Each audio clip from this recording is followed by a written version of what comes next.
image-nya tuh jadi jelek juga gitu loh, Mas. Oke, artinya adalah gara-gara segelintir dua gelintir orang yang tidak bertanggung jawab memiliki dampak yang tidak baik kepada orang-orang yang menjadi permanent resident yang ada di sana atau pekerja-pekerja yang ada di sana. Benar nggak sih? Oh, pekerja di sana yang mau berangkat ke sini, Mbak. Nah, ini baru kamu merasakan. Mbak E itu udah merasakan 2 tahun yang lalu. Sejak generasi-generasi yang merasa di luar negeri itu nyaman, nyampe di dalamnya tidak sesuai dengan ekspektasi. Itu sebenarnya saya kemarin sempat berbicara ya di kalangan pemerintah. Apakah pemerintah ini belum merasakan generasi-generasi yang masuk kerja absen saja, terus glowing-glowingan, foto di kafe tapi nggak kerja? Apakah sudah mengalami ini? Kenapa? Karena kita yang bekerja di luar negeri itu merasakan dampak yang pertama kali.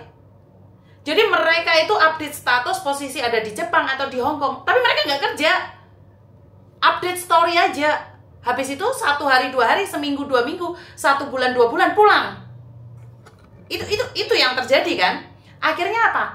Kepercayaan sebuah perusahaan yang ada di luar negeri itu berkurang. Dan itu akan berdampak pada junior-junior kita.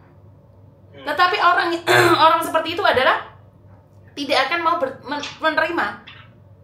Dan mereka tuh meremehkan. Dan saya paling nggak ngeh dengan generasi yang dimana mereka tuh menceritakan sebuah proses. Jadi mereka bercerita, aku sekarang di Jepang, kalau saya suatu saat sukses, saya akan begini seperti ini. Sementara dia baru 1 bulan aja udah tewas, beler. Jadi anak-anak sekarang itu memiliki inspirasi yang begitu tinggi, tetapi tidak mau berusaha secara maksimal. Ya itu generasi udah nggak bisa. Kenapa?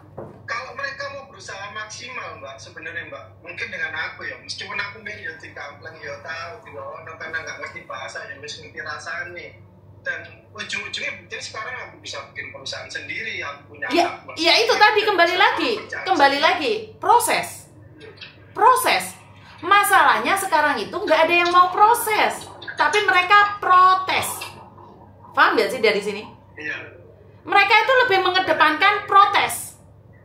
Jadi apapun yang menurut mereka tidak sesuai dengan apa yang mereka inginkan, mereka akan protes. Mereka nggak akan menikmatin. Karena mereka nggak mau, karena orang lain aja sukses dengan cara protes.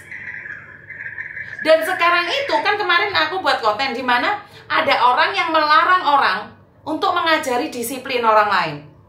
Kalau dibentak-bentak, dimarahin, nggak boleh.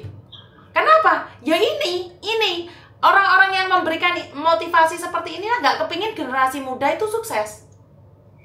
Bagaimana kamu bisa tahan banting sementara kamu nggak pernah dibanting? Itu kenyataan. Orang-orang sekarang itu seolah-olah nggak terima kalau orang lain marah. Marah itu untuk memperbaiki dia lebih baik lagi. Tapi play victim, yang paling ngenes adalah mereka play victim itu yang ngenes. Kalau dia mengakuin kesalahannya, selesai untuk memperbaiki.